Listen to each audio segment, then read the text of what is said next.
All good? All good, Kak All Joshua? good. For the last paragraph, Mhm. we combine the both chart or only the below chart. Excellent, excellent. For the last paragraph here, kita hanya menulis yang tabelnya aja, gitu. Okay. Kombinasinya itu kita taruh di bagian overview. Oke, kita akan coba cek di sini ya. Introduction. Oke, paragraph 1 gonna be a paraphrase from the question title here. Let's check. The chart compare the amount of water use for agriculture, industry, and homes around the world, and water use in Brazil and Democratic Republic of Congo. Ya, ini adalah parafrase. Ya, di sini ada give information, di sini pakai compare the charts gitu. Di sini langsung the chart. Dari table and graph ya, dia singkat. And then about water use worldwide, di sini water use for apanya itu dia spill di sini ya, dia spill ada agriculture, industry, and domestic use around the world, awalnya dari worldwide. And then water use in Brazil and Congo di sini. In two different countries. Two different countries-nya dia langsung sebut. Di mana country-nya Brazil sama Congo gitu. Ini adalah paraphrase. Alright? And then overview gonna be summary. Summary berarti harus kedua-duanya ini disebutkan dalam overview itu.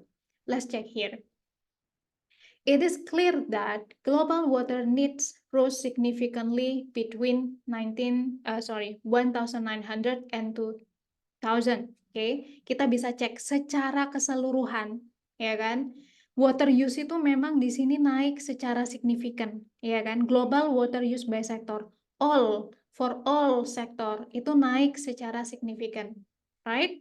From here to here, here to here, here to here. And that agriculture accounted for the largest proportion of water use. Nah, again, di overview kita tunjukin proporsi mana yang paling tinggi. Di sini adalah agriculture. Di mana agriculture itu accounted for, dia yang memiliki jumlah terbesar, largest proportion of water used. We can also see that water consumption was considerably higher in Brazil than in Congo. From here kita cek di tabel yang kedua. Di sini kita bisa lihat bahwa water consumption itu yang paling tinggi adalah di Brazil ya, 176 million dan sekian kilometer dan sekian meter kubik itu adalah di Brazil daripada di Kongo. Jadi kapan kita nyebut keduanya itu di summary gitu, di overview-nya. From here, is that clear? Clear, Miss. Thank you. Yes, okay, you're welcome. Baru ini detailnya, detail gambar pertama gimana, detail gambar keduanya gimana. Kita nggak perlu nge-mixin lagi, bener-bener udah fokus yang ini ke line chart-nya, ini ke table-nya, gitu. Oke? And then Mm-mm. ini nggak apa-apa ya, Miss. Misal kayak di paragraph awal introduction itu kita bilangnya langsung chart. Kemudian itu sebenarnya table and graphic Mm. view-nya, tapi masuk chart ya. Iya, sebenarnya kayaknya kurang tepat ya. Mungkin kalau kita bilang pictures gitu, pictures, I think that's fine. Karena ini masih kita sebut picture dua-duanya. Tapi kalau chart itu lebih ke ini sih, lebih ke chart ya, lebih ke kayak line chart, bar chart, atau pie chart ya. Ya, ini kurang tepat sih, tapi that's good. Kalau kita pakai pictures boleh gitu. Chart kayaknya kurang Oh, tepat. That's good. That's good. Correction actually. thank Good. you. Oke. Nah, ini ada contoh yang lain bisa dibaca lagi ya Kak Joshua ya. Ini the other example of this. Nah ini homeworknya. Ini adalah yang kemarin sebenarnya. Oke, ini homework. Oke, dicoba ditulis ya. Oke, you are what is it? Working in a bank, jadi seharusnya dengan data itu quiet oke lah to describe. Oke? I hope so. Oke, nice. Oke. Sekarang kita bisa lanjut ke materi yang hari ini ya. Yes. Oke, great, nice.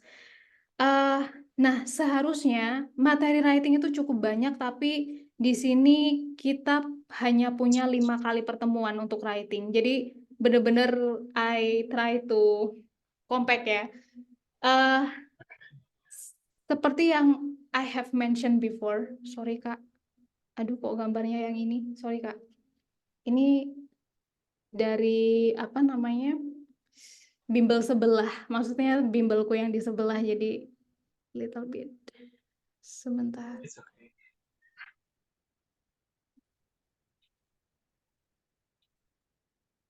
Tadi itu ada what is it?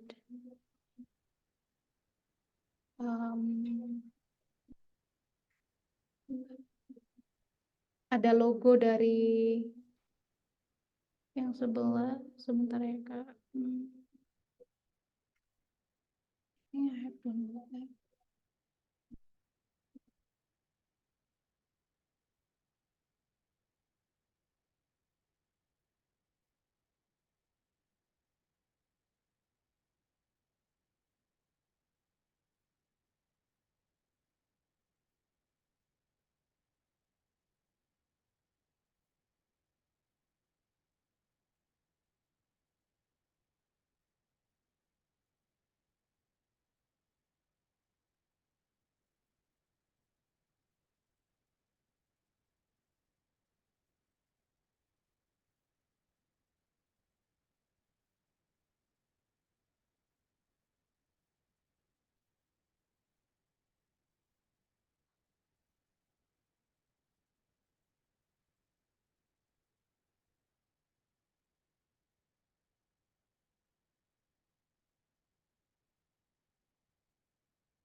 Okay.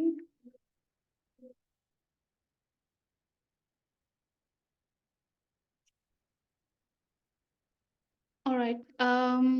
Oke. Jadi di sini kita ada 2 tipe soal lagi, yaitu diagram and map, ya kan?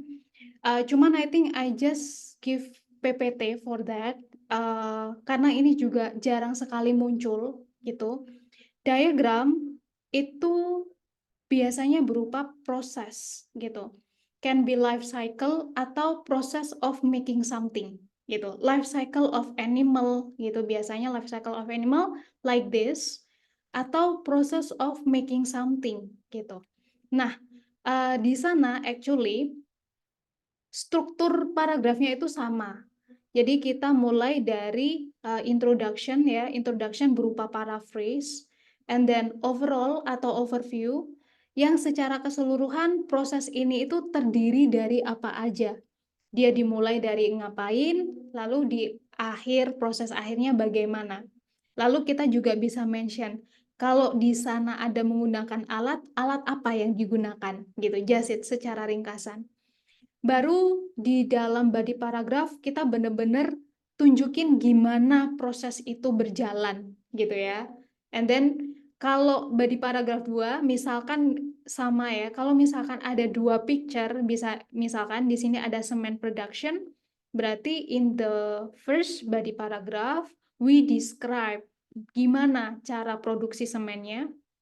Lalu di sini gambar kedua adalah concrete production. So how can we describe the production of concrete? How concrete can be made, bagaimana dia dibuatnya gitu. Nah, itu baru kita ngasih detailnya, something like that. Mungkin ini jarang sekali muncul, tapi nggak apa-apa dipelajarin aja gitu ya. Lalu ada juga diagram of life cycle gitu. Jadi proses dari bagaimana hewan itu bertumbuh gitu misalkan ya, metamorfosis misalkan. Tapi ada juga biasanya dia akan ditambahkan dengan proses something else yang dari sana. Kayak misalkan nih, Di sini adalah the diagram below show the life cycle of the silkworm and the stages in the production of silk cloth. Jadi bagaimana proses life cycle dari silkworm, ulat sutra ya, ulat sutra. Lalu bagaimana produksi dari kain sutra gitu, masih berhubungan. Jadi sama in the first body paragraph kita tunjukin dulu bagaimana proses life cycle-nya from A to Z gitu. Lalu bagaimana proses manufacturing-nya, proses silk production-nya gitu. Oke, nah ini nanti into detailnya bagaimana gitu. From here, ada pertanyaan nggak Kak Joshua dari sini? Gimana Kak? Ini tetap juga ya kan harus semua data yang ditulis itu dari gambarnya. Jadi bukan opini gitu kan. Maksudnya nggak boleh ngambil opini. Betul banget, based on picture. Tapi yang di diagram ini memang cukup menantang ya daripada yang chart. Karena apa? Kalau di tadi data yang sebelumnya berupa chart tadi ya, chart atau table, itu kita hanya menunjukkan naik turunnya, yang vocabnya itu kita udah bisa bener-bener siapin, ya kan, kayak raise, dramatically, increase, sharply, ya kan, itu kayak oke, kita udah tahu lah trennya itu naik turun kebanyakan, ya kan. Verb-verb yang kita pakai biasanya seputar itu, jadi vocabulary-nya itu kita bisa lebih familiar. Tapi kalau misalkan diagram itu karena kita nggak akan tahu itu proses ngapain. Di sini misalkan ada concrete production gitu ya, atau life cycle of frog gitu, atau here life cycle of silkworm, atau process of here making sugar gitu. Nah, setiap kalau kayak gini kan vocabnya itu kan berbeda-beda, right? Kayak misalkan ini vocabnya sangat spesifik bagaimana kita describe life cycle of silkworm. Tapi untungnya di sini kita udah ditunjukin nih, bener-bener kayak, oke, gambar satu. Ini ada apa nih, kupu-kupu ya, atau di sini adalah moth, dibilang adalah moth. Itu dia lay eggs, and then dia sampai 10 hari dia pada akhirnya egg itu hatch gitu ya, menjadi si larva. Lalu di sini makan di mulberry leaf. Kemudian 4 sampai 6 minggu kemudian dia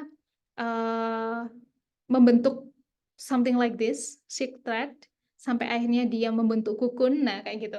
Nah, di sini cukup spesifik vocab yang digunakan. Kita coba cek di sini. To begin with, eggs are produced by moth, gitu ya. Eggs are produced by moth, gitu kan.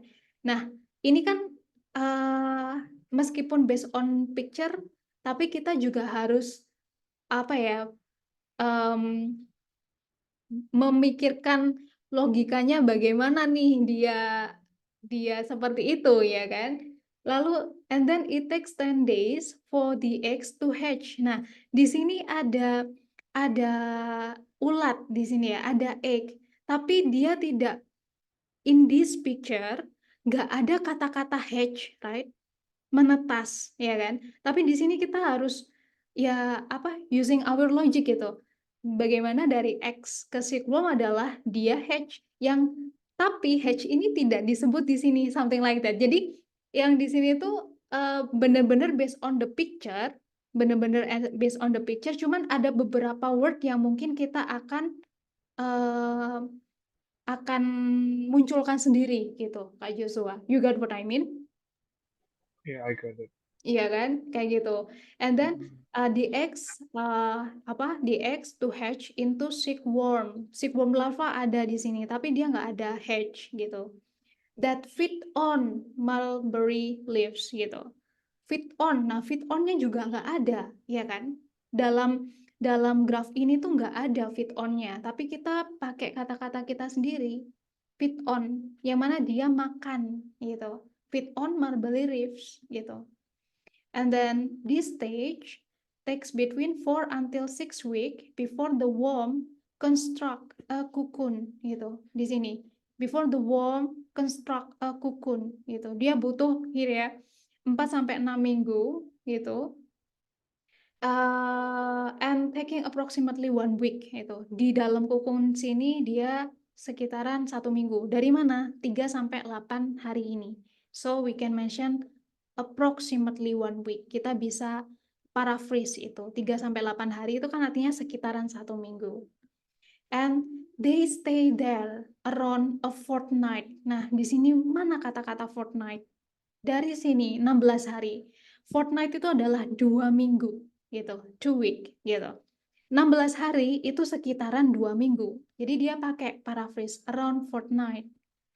Subsequently, merging as mouths, lalu dia merge as mouth, dia muncul sebagai mouth, and the process can begin again. Lalu prosesnya begin again gitu. Jadi sedikit kita sambil menambahkan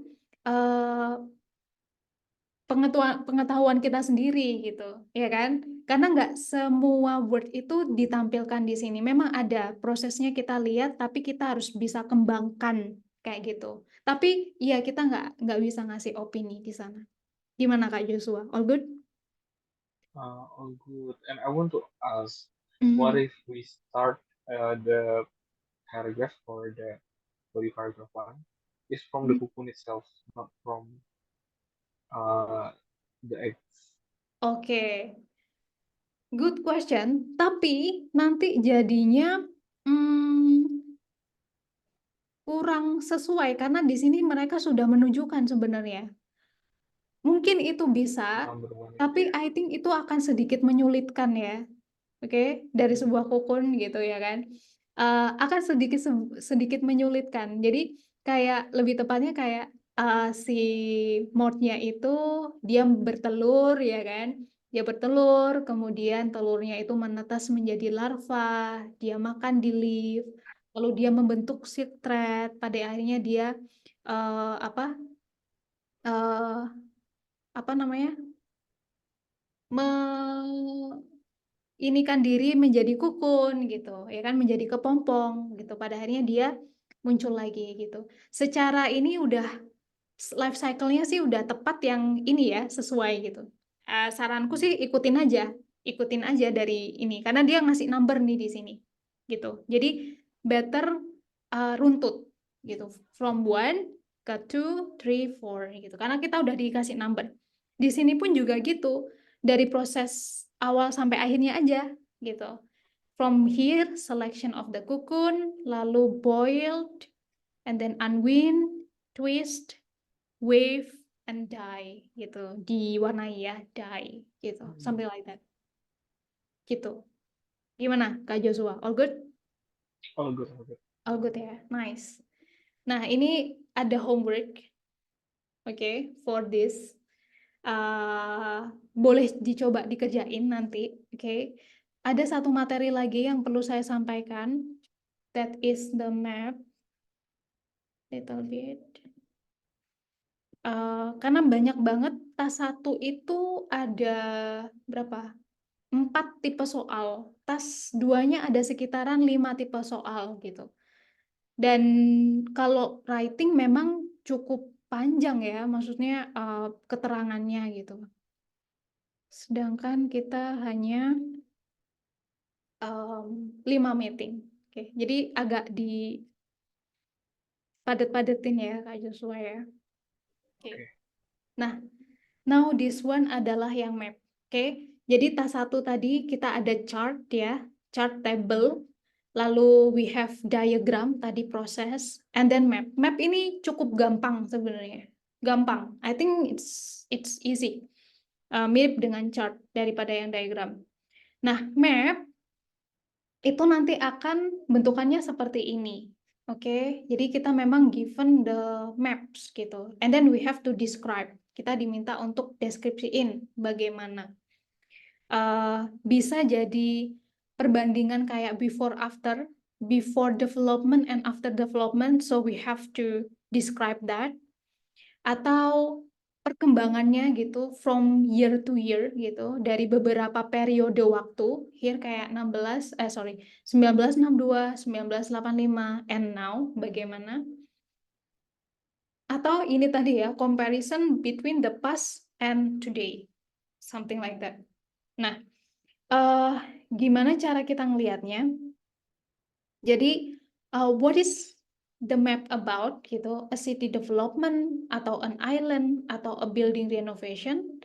And again, di dalam overview kita diminta untuk nulis what is the most noticeable difference between the two maps. Kayak is there something extended gitu. Itu kalau cara kita menulis overview-nya nanti di map. And are there any part which is removed or demolished? And is there some part modernized? Jadi kita tulis summary-nya di dalam overview. Cara melihatnya gimana? Ini, apakah ada yang di-extend, diperluas, atau ada yang di-remove, yang dihapus, atau ada yang beberapa part yang dimodernkan, gitu. And then, untuk detailnya gitu ya, you could ask yourself following question to identify general changes-nya. Is map more or less residential? Is there more or less countryside? Are there more or fewer trees? Were changes dramatic or negligible? Tidak begitu terlihat ya, negligible. Were there any major infrastructure improvements? And how have the building and leisure facilities changed? Mungkin ini nanti bisa dibaca into detail. Nah, strukturnya sama, introduction, ya, paraphrase, overview. Ini yang main trendnya bagaimana gitu. Apa yang paling difference di sana?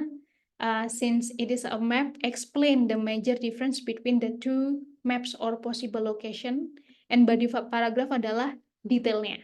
Nah, di sini, let's check. Oh, oke. Di overview, kita bisa pakai something like that, yang general change. Contohnya, over the 10-year period, the area witness dramatic changes. And the other, ini, ada beberapa contoh yang lain. Oke, ini yang bisa kita tampilkan di overview-nya. Oke, and then, di sini sebenarnya udah ada beberapa, ini ada contoh model answer-nya, Kak Joshua. Gitu ya. Di sini adalah model answer-nya. Ini yang body paragraph, alright. Kalau dia ada 3 picture like this, itu boleh kita body paragrafnya 3. Jadi kita benar-benar explain masing-masing periode itu tuh bagaimana gitu. In this period, bagaimana kondisinya? In this period, bagaimana kondisinya? And then now, kondisinya bagaimana? So we explain into detail gitu. Kurang lebih Oh, jadi seperti ini. Gimana? kalau ini tandanya ada 5 paragraf ya, Kang? Betul banget. Kalau kayak gini kondisinya berarti dia ada 5 paragraf. Paragraf yang pertama here ya, introduction. The maps illustrate how Meadowside Village and Fonton, which is a neighboring town, have developed over 3 different time periods. This is introduction. And then overview-nya, jadi secara overall bagaimana ini bertumbuh gitu ya. Bagaimana ini bertumbuh? Let's check. Overall, Meadowside Village increased in size, ya kan? Meadowside Village here setiap periode dia naik size-nya, ukurannya gitu. And has become Meadowside suburb. Dan lalu pada akhirnya dia menjadi Meadowside suburb yang awalnya dia adalah village. As it merged together with Fonton, ya dia merge together with Fonton, ya secara keseluruhan kayak gitu. And furthermore, there have been significant changes in infrastructure. Ada perubahan yang signifikan dalam infrastrukturnya, housing and facilities over the period given, yang tadinya nggak ada, lalu dia bertambahlah infrastrukturnya here, gitu. Jadi this is overview. Baru ini adalah body paragrafnya ya, karena ada 3 yang dideskripsiin di sini ya. Jadi ada 3 body paragraf. So in total ada 5 paragraf. You are correct. From here, all good? I'm a bit curious, what if soalnya itu cuma satu map doang gitu ya? Soalnya gimana? Cuma satu peta doang. Iya, soalnya yes kayak ini. Ini adalah soal ya. This is the questionnya. Soalnya seperti ini. Bentukannya kayak gini. Oke, bentukannya gini. The Eh, two maps ini will. Miss, Mhm. jadi kalau misalnya yang dikasih itu dari soal tuh cuma satu gambar peta gitu. Jadi nggak ada perbandingan berikut-berikutnya itu ada nggak sih soal kayak gitu? Oh iya, nggak ada. Jadi benar-benar kita Oh hanya pasti. hanya dikasih gambar semacam ini, lalu kita describe sendiri. Oke, contohnya kayak gini. Kita dikasih gambar ini aja, gitu. Oke, jadi ini gambar satu, gambar dua gitu ya. Perbandingannya nih gimana? Kita diminta untuk describe this one. Oke, jadi ini Mm-mm. pasti soalnya itu tentang perbandingan dari peta-peta ya, bukan cuma kayak satu peta toh, abis itu kita jelasin peta itu. Betul, betul, betul banget. Jadi dari satu peta ini aja gitu. Satu peta ini aja gitu. Like this one and this one gitu. Yes. Kayak gitu. Gitu. Cuman mungkin nanti yang akan berbeda adalah apakah dia sebuah ini tadi ya, kota gitu ya. Ini kan kalau ini kota ya. Ataukah sebuah island gitu. Atau sebuah renovasi kayak gini. Ini adalah ruangan. Kalau ini adalah building ya. Sorry, it's a building gitu. Bagaimana perbandingannya before after gitu. Kurang lebihnya before afternya gimana gitu. Bagaimana developmentnya dari tahun-tahun lalu sama sekarang. Biasanya kayak gitu. Dan bisa jadi itu ada plan for future development. Jadi sekarang lalu ada proposal untuk dia mau dijadiin seperti ini. Bisa kayak gitu. Gitu ya. Jadi kayak misalkan nih sekarang ini kondisi gedung seperti ini. Ini mau direnovasi tahun depan akan dijadikan seperti ini. Jadi ada future development juga gitu. Can be something like that gitu. Oke. Gimana Kak Joshua? Is that clear? Yes, Miss, thank you. That's clear. Oke, nice. Oke, then. Nah, di sini itu ada yang, maksudnya ini nanti bisa dibaca sendiri ya, bagaimana kita deskripsiin uh, general change. General change berarti dia adalah overview-nya, ringkasannya. Lalu gimana we describe location? Kalau ini berarti udah masuk ke detail, contohnya. The forest to the south of the river was cut down, gitu. Jadi ini udah detailnya nih. A golf course was constructed to the north of the airport, gitu. Ini udah detail. And then specific changes, ini juga detail. Contoh, a playground was developed next to the school, gitu. The old building were completely renovated and many more gitu. Jadi ini ada beberapa word yang useful ya. Developed, renovated, built, construct, reconstruct, develop into, extended, expanded gitu. And then the other yang lainnya ini oke. Nah, sekarang ya ini bisa menjadi homework. Alright? This is the homework. Nah, ini udah I provide gitu vocabulary yang can be possible for this one. Oke. Ini tuh jarang, ini nggak apa-apa sih, nggak usah dikerjain. Tapi kalau bisa ada kesempatan mengerjakan, please do so. Karena ini jarang muncul gitu. Cuman jaga-jaga aja kalau misalkan nanti muncul gitu ya. Oke. Gimana Kak Joshua? All good? All good, Miss. All good ya. Oke, jadi hari ini kita udah discuss di three type nih. Oke, tapi ya gitu ya, dipadet-padetin banget. Sorry kalau nggak bisa mendetail karena waktu gitu. Oke, nanti bisa dibaca-baca lagi Kak Joshua. Mungkin kalau ini homeworknya yang pertama tadi ya, yang tentang data chart. Oke, if you have time, please do so. Alright? Uh, Oke. Oke. Kumpulin PR-nya di mana ya? You can send to me. Okay, you can send by WA. Okay, boleh dikirim ke saya. Alright? Oke. Okay. From here, is there any question? No, I don't have. Oke, great then. Oke, kalau gitu Kak Joshua, I think that's all for today. Thank you so much for joining. Oke, Okay, thank you so much, Miss, for the time. thank you Kak. See you. Thank you. See you.